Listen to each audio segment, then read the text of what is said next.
never imagined that an old iron gate would one day become the sharpest weapon in my quiet war. Yet the morning Victoria Harrington, the self-proclaimed queen of the HOA, dropped to her knees, begging me to open it, I realized every sleepless night, every bead of sweat, every ounce of patience I had spent was worth it.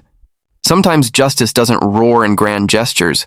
It clicks into place with a simple lock and a little bit of stubborn resolve. If only I'd had a camera rolling in that moment, you'd understand why I still smile whenever I think of it. But don't worry, you're about to hear the full story right here on Emotion in Motion. Back then, my life was nothing extraordinary. I had been a structural engineer in Houston for 15 long years.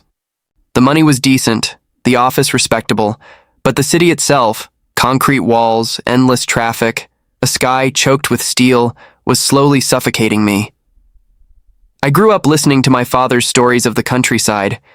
He'd been a small-town lawyer, and before my family moved to the city when I was 10, he filled my childhood with tales of fresh air, wide-open spaces, and the peace only the land can give. Those memories never stopped whispering to me. So when I turned 42, and an inheritance from my late uncle landed in my lap, I knew exactly what I wanted. Not a new car, not a flashy condo. I wanted land. A place where I could breathe. A place where the noise of the rat race couldn't reach me. Months of searching finally brought me to it. 15 acres of Texas countryside just outside Austin. It was perfect. A gentle creek running through the land, flat ground for a ranch house. Rolling hills that swallowed the sunset in gold every evening. And best of all, it bordered a luxury subdivision called Oakwood Estates, yet stood just far enough away that I could live without neighbors crawling over my fence. The price was a miracle, just within reach, leaving me enough to build my dream. The real estate agent Lisa seemed oddly hesitant, though. When I pressed, she gave a polite little smile. "Just one thing you should know," she said. "This land isn't part of Oakwood Estates HOA. Sometimes they try to act like it is, but your deed makes it clear. You're independent." I barely gave it a second thought. HOA? Their rules weren't my problem. I had my freedom, my land, my clean slate. In March, I signed the papers. By April, I was already sketching blueprints for a modest ranch house and had ordered fencing materials. My dream was simple. Chickens, a vegetable garden, maybe a horse or two one day. Nothing fancy. Just a self-sustained life where my happiness wasn't measured in deadlines and paychecks. The property even had a dusty old road running through one corner, connecting Oakwood Estates to the highway. The deed clearly showed it was mine, though. The previous owner had allowed their residents to use it as a shortcut. Harmless, I thought. Let them pass. I had no idea that this worn dirt road would soon become the center of a war, one that would push my patience to the breaking point, test every ounce of my resolve, and end in a victory so sweet it still feels unreal. The first week on my land was heaven. I parked a small trailer and lived in it while waiting for construction to begin. Mornings were crisp and alive with birdsong, evenings painted in fiery colors over the hills. My days were filled with marking property lines, clearing ground for garden beds, and dreaming of everything I'd build there. On the 5th day, peace shattered. That was the day Oakwood Estates sent their emissaries. A gleaming white Mercedes SUV rolled to a stop at the edge of my property.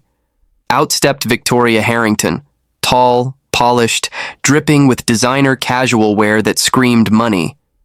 Her blonde hair was perfect, her tan flawless, the kind that comes from luxury vacations, not days of labor. And 2 steps behind her was Robert Winters, a stiff-backed man with the posture of a drill sergeant and the scowl of someone who had made intimidation his life's work. "Good morning," Victoria called, with a cheerfulness that was more performance than sincerity. "You must be the new owner." "I'm Victoria Harrington, president of the Oakwood Estates Homeowners Association, and this is Robert Winters, our vice president. We just wanted to welcome you to the neighborhood." I wiped my hands on my jeans and extended mine. "Ethan Reynolds, nice to meet you." She touched my hand like it was something unpleasant, then quickly withdrew, her sharp eyes scanning my land with visible disapproval. From her purse, she pulled a thick binder. These are our HOA guidelines. All properties in this area must uphold certain standards to maintain community values and protect property prices. I flipped through it. Rules about mailbox colors, lawn height, and the kind of micromanagement that chokes the very soul. Then I looked up and met her gaze. Thanks, but my agent was very clear. My land isn't part of your HOA. The deed confirms it. Her smile froze into something brittle.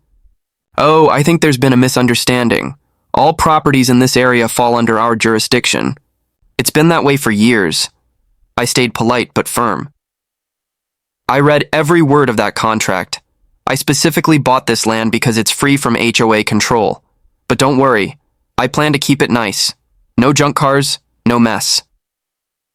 Robert's voice rumbled like distant thunder. Perhaps you misread the paperwork. This parcel falls under our authority. I straightened, my patience thinning. I was a structural engineer. Reading technical documents is what I do. And according to every legal document I signed, this land is not part of your HOA. For a moment, Victoria's mask slipped. The warmth vanished, replaced by a flash of steel in her eyes. Well, we'll have our attorney review it. Having a farm operation so close to our community could affect property values. I'm sure you understand our concern. The way she spit out farm operation made it sound like I was opening a landfill. It's not a factory farm, I said calmly. It's a small ranch, and since I'm not under your jurisdiction, your property values are not my legal responsibility. Her lips stretched into a smile, but her eyes told another story. We'll see. In the meantime, welcome to the neighborhood. She turned, then paused.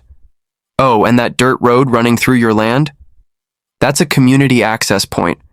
We'll need you to keep it clear and maintained at all times. The threat was subtle, but unmistakable. And that was the day I realized. My dreamland had just become a battlefield. With a polished wave and one last icy smile, Victoria and Robert slipped back into their gleaming SUV, leaving behind a cloud of dust, a binder of suffocating rules, and a gnawing unease in my chest. I stood there staring at that binder on the ground, as if it were a snake waiting to strike. Later that afternoon, while I was mounting solar-powered security cameras along the tree line, another car pulled up. This time, it wasn't a Mercedes. It was a modest Honda, the kind that belonged to someone who valued reliability over show. A petite woman with short brown hair stepped out, balancing something carefully in her hands. A homemade pie. Hi there, she called with a warm smile. I'm Olivia Reed. I live on the edge of Oakwood. Thought I'd bring you a proper welcome. Her voice carried none of the rehearsed sweetness I'd heard from Victoria. It was real, unpolished, and kind. I invited her over to my makeshift campsite, poured us both coffee in tin camping mugs, and we sat under the open sky. She nodded toward the discarded HOA binder. So, you've already met the Harrington Welcome Committee. Word travels fast, I said with a half smile. They seem intense. Olivia chuckled, the kind of laugh that was honest and free. That's one way to put it. Victoria runs the HOA like it's her private kingdom. Her husband's a plastic surgeon, money to burn. And Robert, ex-military, obsessed with rules and order. Together, they act like Oakwood Estates is their empire. She took a sip of her coffee before lowering her voice. You should also know Victoria's the top real estate agent around here. She's been buying up properties for years, trying to expand the subdivision. Word is she wants to double her commissions and her control. The faint warning bells in my mind began to clang like sirens. She mentioned something about my land affecting their property values. Think that's what this is about? Olivia didn't hesitate. Almost certainly. She pulled the same stunt with me last year when I planted a wildflower meadow. Called it unsightly vegetation. Only thing that saved me was a loophole my lawyer found in the bylaws about native plant conservation. Otherwise, she would have buried me in complaints. She leaned forward, her expression sobering. Be careful. Victoria doesn't give up easily. I nodded, grateful for the warning, but part of me still believed my deed protected me. I've got the legal documents. What can she really do? Olivia's eyes hardened. That's what the Ramirez family thought too. Their property wasn't part of the HOA either. But Victoria made their lives hell. Constant code enforcement visits, bogus noise complaints, even a county tax reassessment. Within a year, they sold out for 30% under market value. The buyer? A holding company her husband's secretly tied to. Her words hit me like a cold wind. As she drove away, the air felt heavier, charged with a storm I hadn't yet seen. I'd fought my share of battles as an engineer, contract disputes, hard-nosed clients, but this felt personal. Predator and pearls circling her prey. But I wasn't about to roll over. If Victoria Harrington wanted a fight, she was about to learn she'd chosen the wrong opponent. The following weeks lulled me into cautious optimism. I focused on building my chicken coop, planting the first vegetables, and finalizing contracts with the builders for my ranch house. The land was beginning to take shape, and for a fleeting moment I wondered if Olivia had been exaggerating Victoria's wrath. Then, the first letter arrived. It came dressed in authority, official HOA letterhead, bold font, stern words. It accused me of violating community standards with agricultural activities and demanded I cease all farm operations within 7 days or face escalating fines. I laughed out loud, then immediately called my old college buddy, Daniel Kelly, now a top real estate attorney in Austin. I sent him my property documents, and 2 days later he confirmed what I already knew. "They've got nothing," Daniel said firmly over the phone. "Your land was never part of their HOA. This letter has no legal teeth. It's intimidation. Document everything, but ignore it unless they escalate." I followed his advice, kept building, but also quietly expanded my defenses. More cameras, motion-activated lights, everything short of building a fortress. A week later, escalation came right on schedule. Another letter, this one threatening legal action if I didn't comply. That same afternoon, I spotted Victoria and Robert on the edge of my property, clipboards in hand, measuring tapes stretched across my dirt road like soldiers preparing for battle. I walked over calmly, my phone recording in my pocket. "Afternoon, folks. Can I help you with something?" Victoria flinched just for a second, then straightened. "We're verifying property line compliance for community right-of-way access. This road here needs to meet county standards for emergency vehicles." I kept my tone flat, but the steel in my words was clear. "Interesting, because according to my deed, this road is entirely on my property, which means you're trespassing right now." Robert shifted uncomfortably, eyes darting to the survey stakes, but Victoria's smile stayed frozen in place. "There seems to be some confusion about boundaries. This community has used this road for decades. That makes it an established easement?" I nodded slowly. "If there's an official easement, I'd be happy to see the documentation. My title search didn't show a single restriction." For the first time since we met, Victoria's mask cracked. The perfect smile faltered, just enough to reveal the predator beneath. And in that moment, I knew. The real fight had only just begun. "Our attorneys will be in touch," Victoria snapped, her voice sharp as glass before spinning on her heel, and marching back to her luxury SUV. Robert followed dutifully, clipboard in hand, like a soldier retreating from a skirmish. I stood there alone, the silence pressing in, and I knew one thing. It was time to dig in.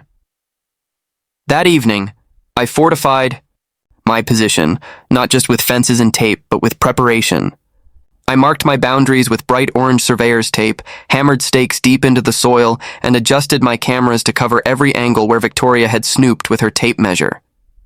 Then I made copies of every document I owned, deeds, plats, easement records, storing digital backups and physical duplicates in separate places. Still, something about her confidence gnawed at me. It was too sharp, too certain, like she knew something I didn't. That night, under the pale glow of a desk lamp, I combed through every line of my documents again. For hours, I traced old plat maps until my eyes blurred. Then, almost hidden in the fine print, I saw it. A notation about a utility easement in the far corner of my land. It wasn't the road Victoria claimed. It was something else entirely. At dawn, I strapped on boots and followed the coordinates.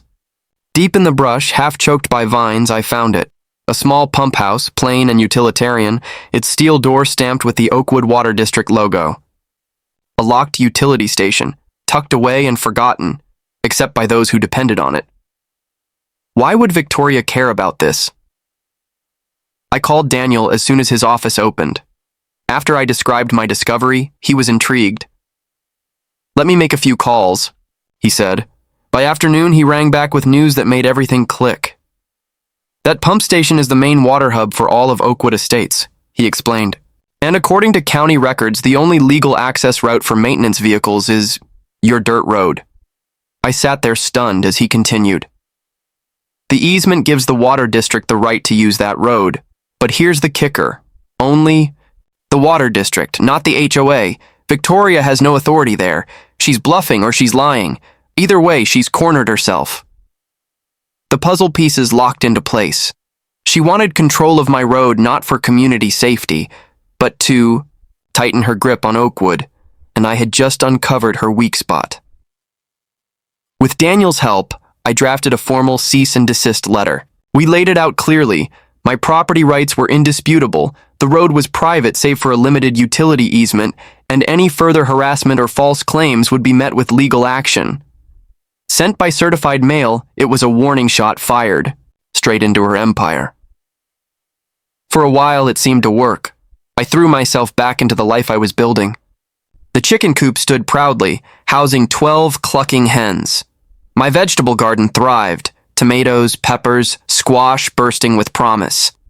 The foundation of my ranch house had been poured, framing already climbing toward the sky. Every nail, every seed, every sunrise felt like a step closer to freedom. Olivia stopped by often, her kids chasing chickens across the yard, their laughter bright against the quiet of the fields.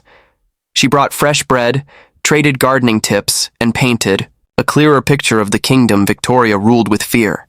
We were becoming friends, allies in spirit. For a moment, life felt peaceful, but peace, I learned, is often just the breath before the storm. It lasted exactly 23 days.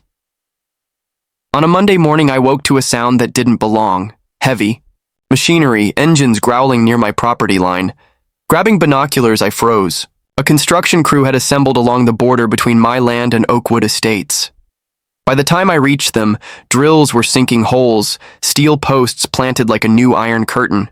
The foreman, a weathered man in his 50s, wiped his brow and told me flatly, "We've been contracted by the Oakwood HOA to build a security fence. Permits are in order, all on their land."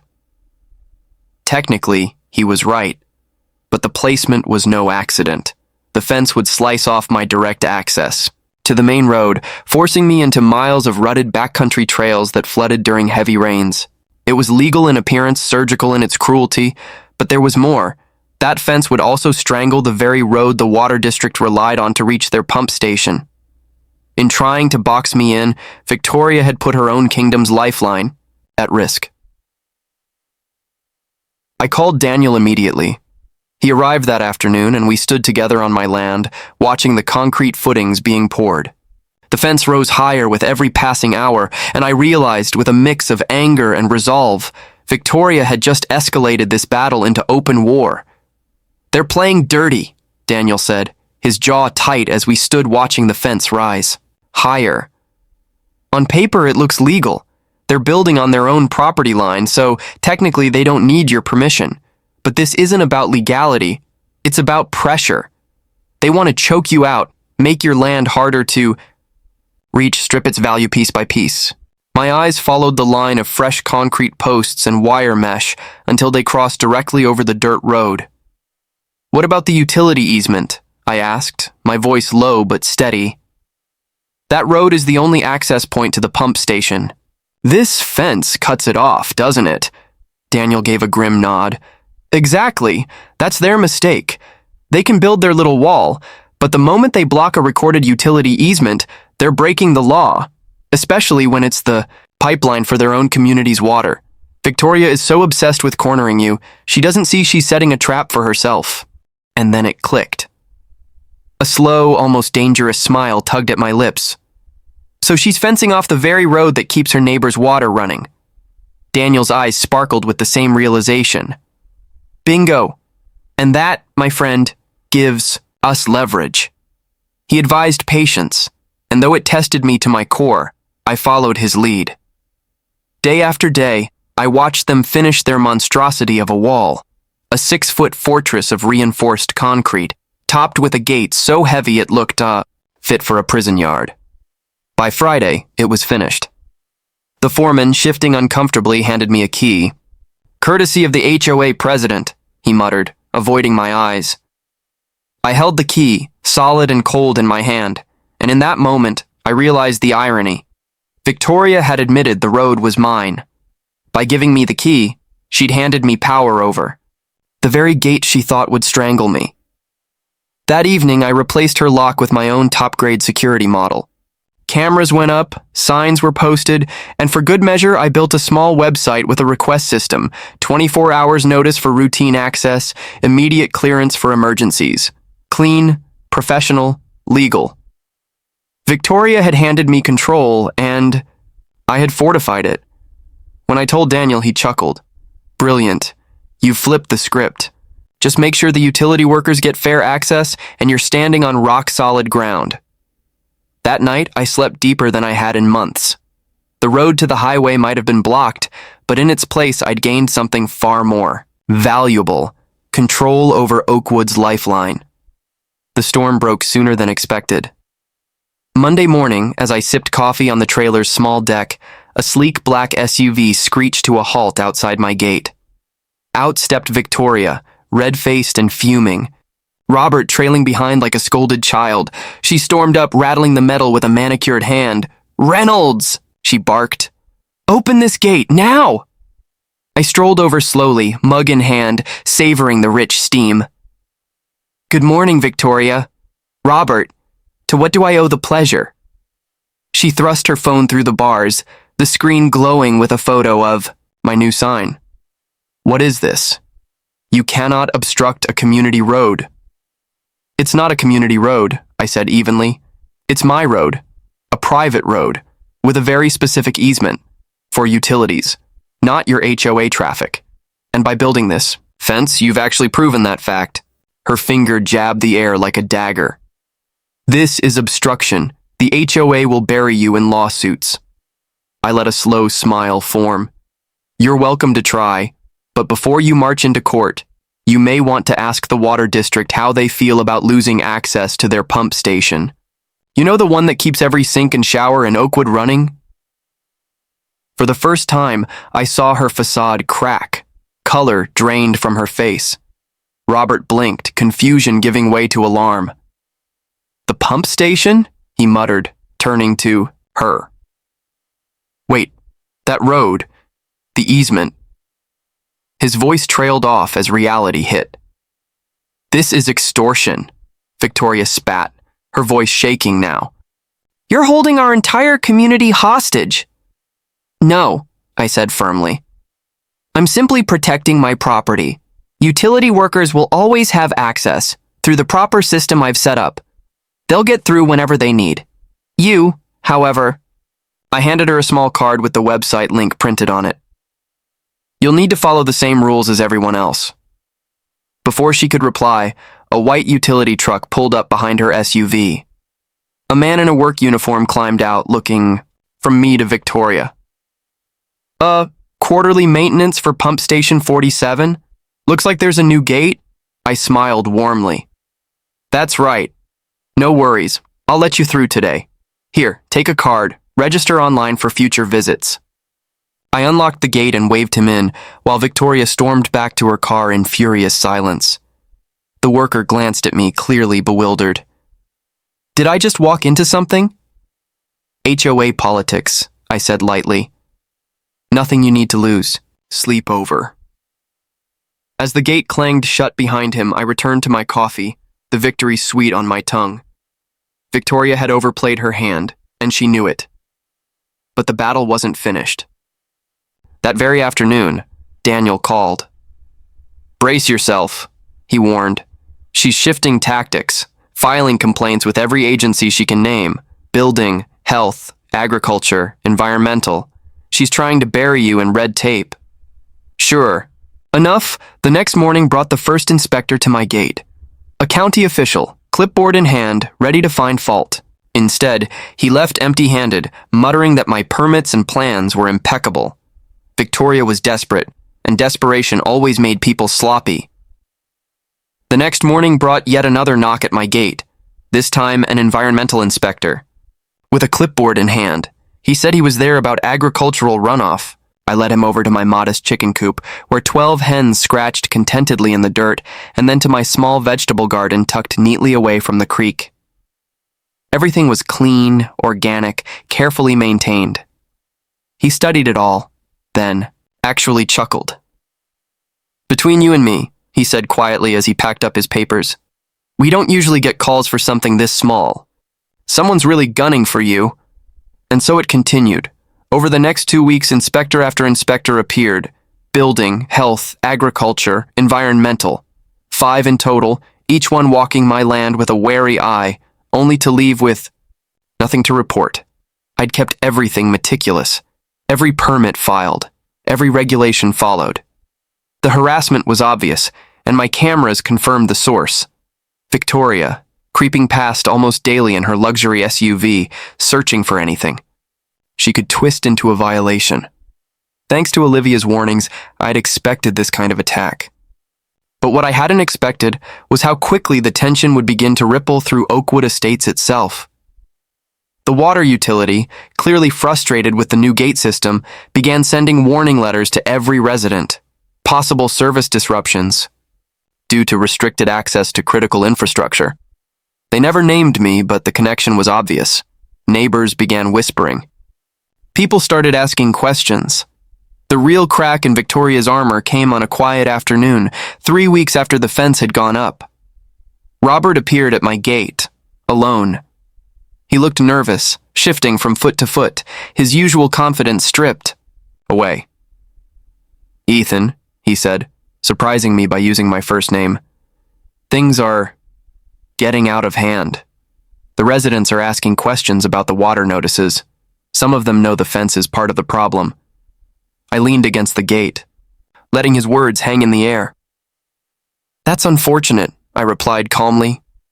"Has Victoria told them why she built a fence that blocks direct access to their water supply?" Robert swallowed hard. "She's explained it differently. But people are worried.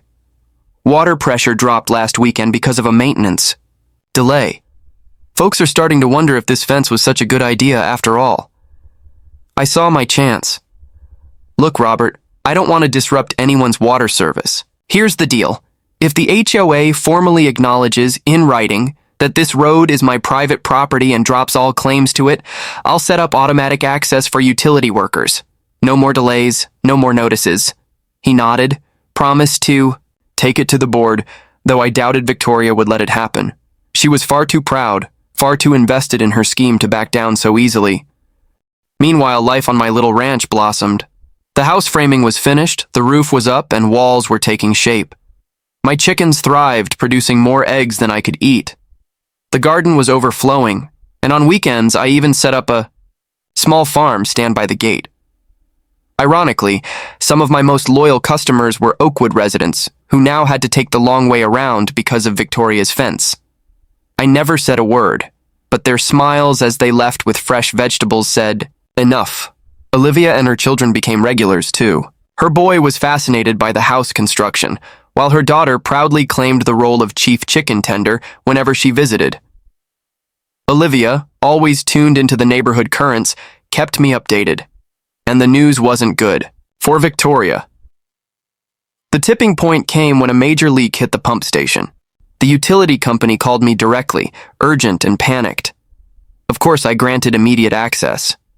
When the repair trucks arrived, I was already at the gate waiting to let them through. But trailing behind the crew was Victoria, her heels clicking, her voice sharp with triumph. "This proves it," she announced.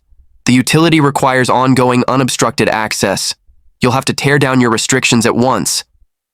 Before I could answer, the head of the repair crew, a no-nonsense woman named Rita, stepped forward. "Ma'am, right now we just need to fix the leak. Mr. Reynolds has been completely cooperative. He approved our request the moment we called." Victoria wasn't deterred. Her voice rose with anger. "This is a public safety issue. The HOA demands permanent open access." I stayed calm, steady. The gate doesn't prevent access. It manages it. Emergency services can call me anytime, and I'll respond as I did today. Isn't that right, Rita? Rita nodded firmly. "We called 20 minutes ago, and he was ready when we arrived. No delay whatsoever." Victoria's face flushed scarlet. "We'll get a court order if we have to." I smiled, cool and measured. "You're welcome to try.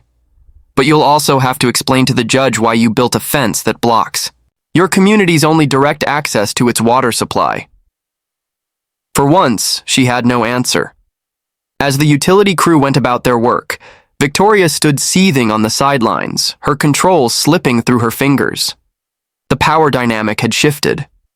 What she'd built to isolate me had instead given me control over something her entire community depended on. And now her neighbors were starting to see it too. Later that day, Olivia called, laughter in her voice. "Ethan, you've become the talk of Oakwood Estates. That water notice rattled everyone. Victoria tried to blame you at the community center. But when people asked why she built a fence cutting off our water supply, she stumbled.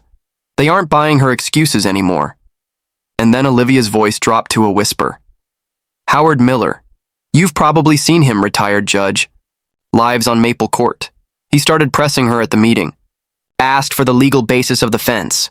She tried to shut him down, but others backed him up, demanding to see board minutes and votes. She claimed it was an emergency measure, but no one's convinced. The very next morning, the shift became real. About 15 Oakwood residents gathered outside my gate. My stomach tightened, half expecting an angry mob stirred up by Victoria. But then I saw Olivia among them, waving me over with a reassuring smile. "Ethan," she called, "these folks want to hear from you directly. No middleman. No Victoria."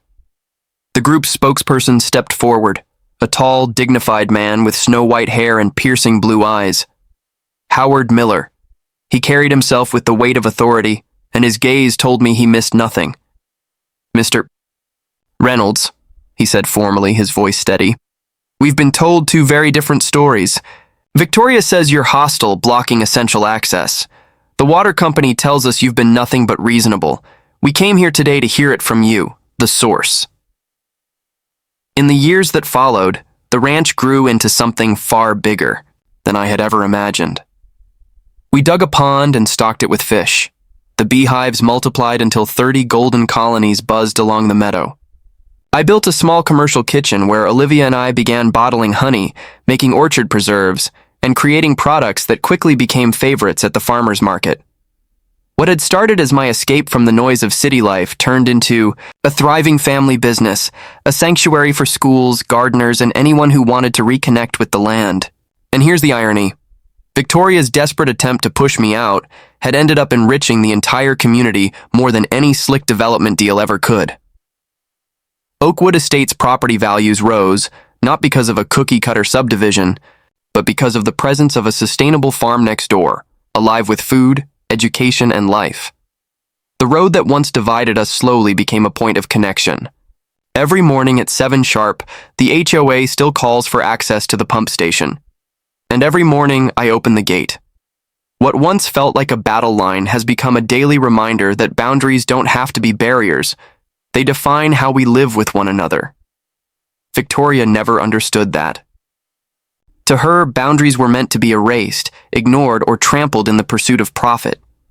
In the end, that blindness cost her everything: her position, her reputation, her standing in the community, even her own home. She tried to control everything, and lost it all. I, on the other hand, gained more than I ever dreamed: land, family, purpose, and the respect of a community that once saw me as an outsider. All because I stood my ground. So if you ever find yourself facing your own version of Victoria Harrington, whether it's a power-hungry HOA president, a pushy neighbor, or anyone who refuses to respect your rights, remember this: stand firm. Know the law, document everything, And most of all, don't lose your principles, even when others abandon theirs. Justice doesn't always come with a judge's gavel or a courtroom victory.